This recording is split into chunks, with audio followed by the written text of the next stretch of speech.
delegating is a skill set, and a lot of times people don't even think about that.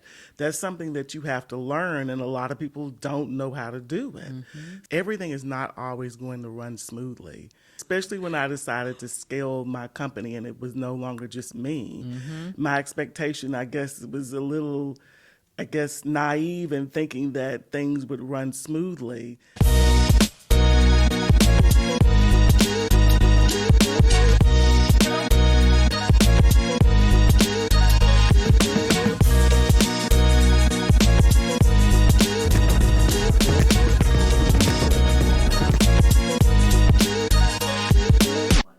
Hello, and welcome to the BOW Collective Podcast. My name is Dr. Avis, your host for today, and I have the incredible BOW member with me, Tonya Thomas. Hello there, Tonya. Hi. Great to see you today. Thank you for having me. Absolutely. Can you start by just letting us know a little bit about you and your business? Sure.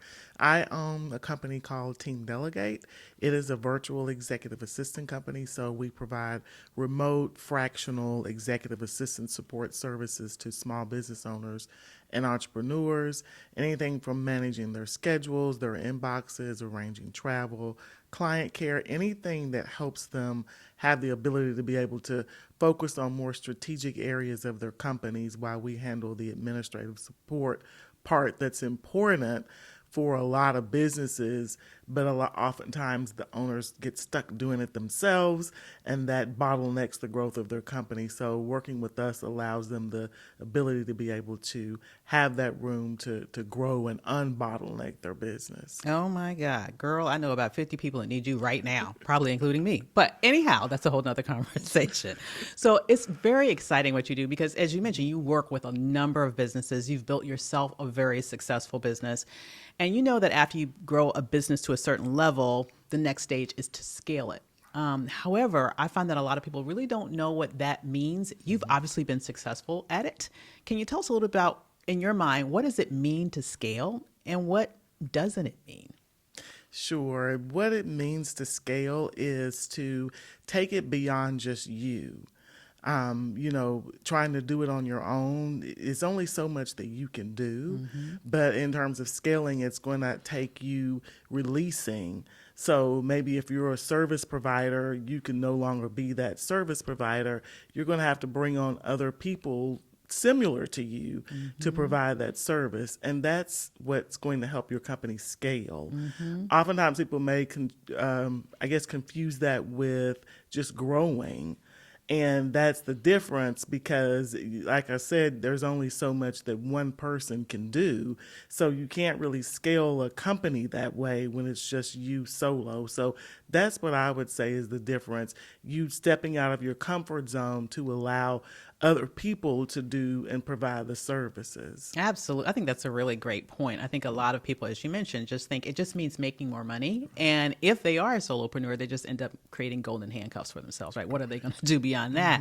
You help them specifically with your business be able to do that. So, for example, when you think about individuals that you see, very, very successful entrepreneurs that are at that space where they need to make a decision about, hey, I might need some virtual assistants here. I might need to make my first hire.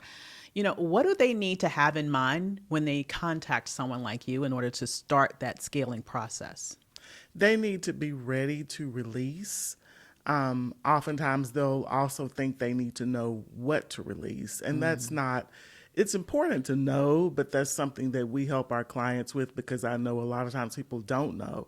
They just know they need help, but they don't even know where to start. And that can prevent people from moving forward a lot of times. And so they'll stay in that stuck mode and overwhelmed because they don't know what they need help with. So I would say they just need to have an open mind and be ready and know that they're at a spot where they're not going to move forward unless they get the help.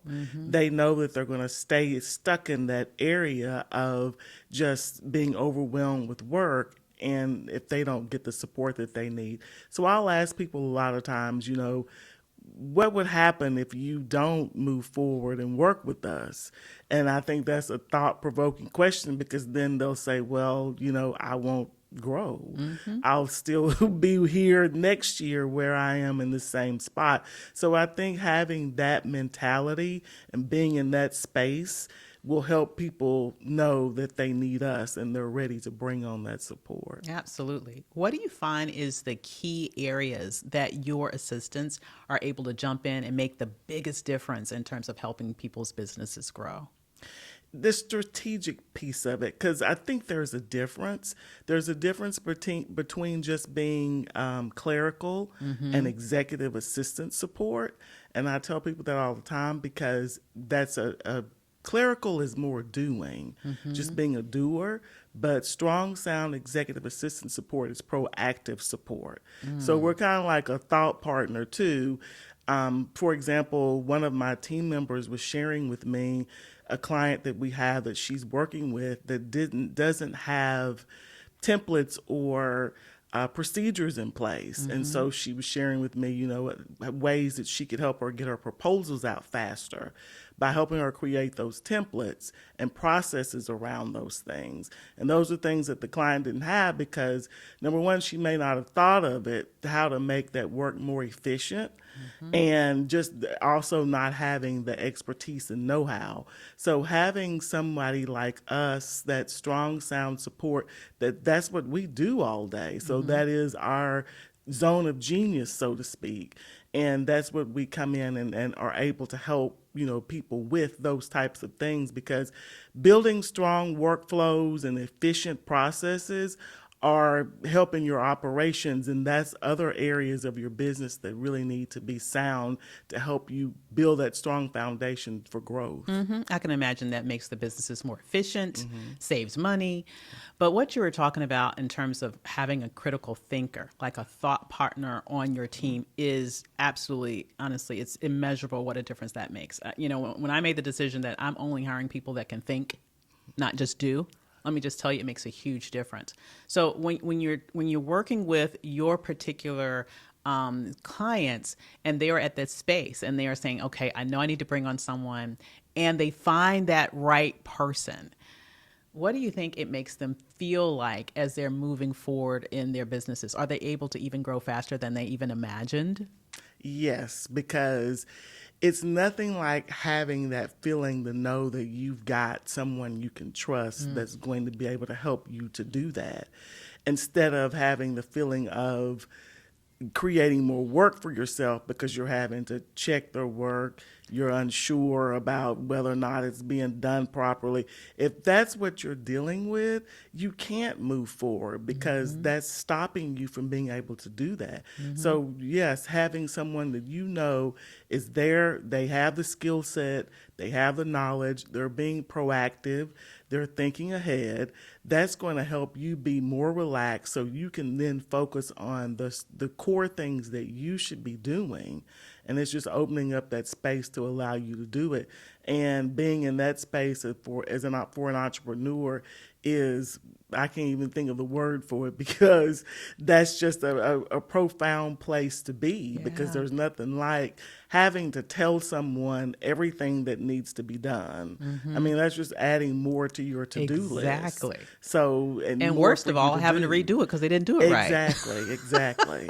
So yeah, I mean, it's just a wonderful place to be in, to have that freedom. Oh my goodness. So if there was someone watching, for example, today who they know they're at this space, but they're a little gun shy, maybe they did at one point hire someone where they felt like they ended up doing their job and the work that they were doing also, so they were in essence paying someone to do work that they weren't doing correctly. I think most entrepreneurs have had that experience before where they've made mistakes in hiring and they feel really bad about it.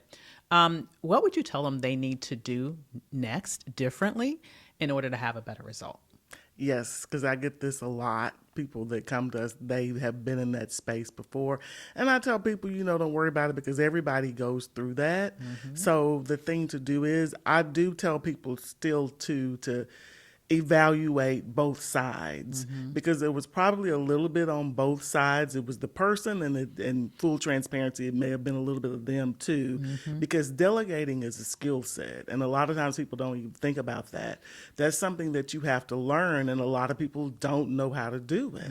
So that's the thing that I tell them to do. So to write down, what went wrong, and then also write down what worked, because then that's going to help you build that place to move forward. You know what went wrong, whether what they did, and maybe think about some of the things that you could have done better.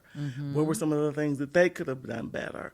And putting all of that together is going to help you then know what you need going forward, because you'll know now what you don't want to happen again, but now you have a clearer picture of what you do want to happen and to take place.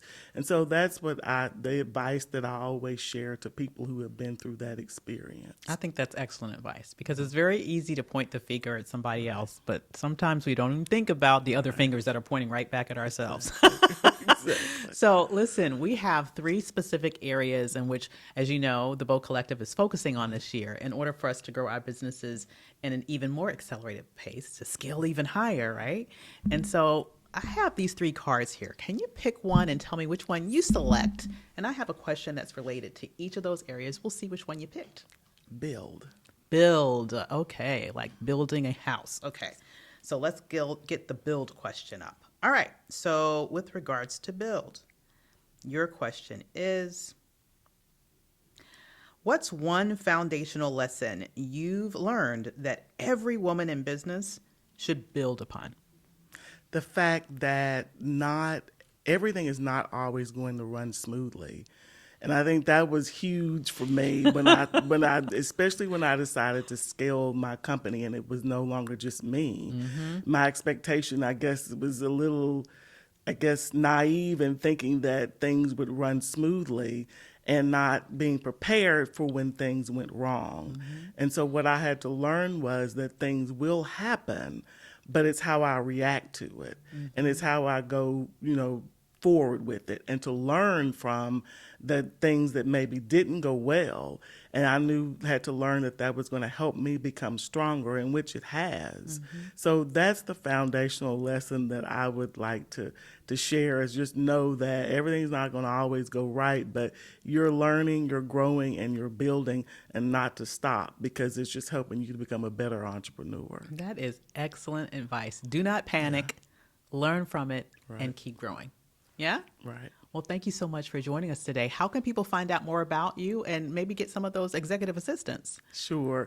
You can find us at teamdelegate.com, and then also on LinkedIn for Team Delegate and myself, Tonya Thomas. Awesome. It was great speaking with you today, Tonya. Thank you. I enjoyed it. Awesome. And thank you for joining us on the BOW Collective podcast. We'll see you next time.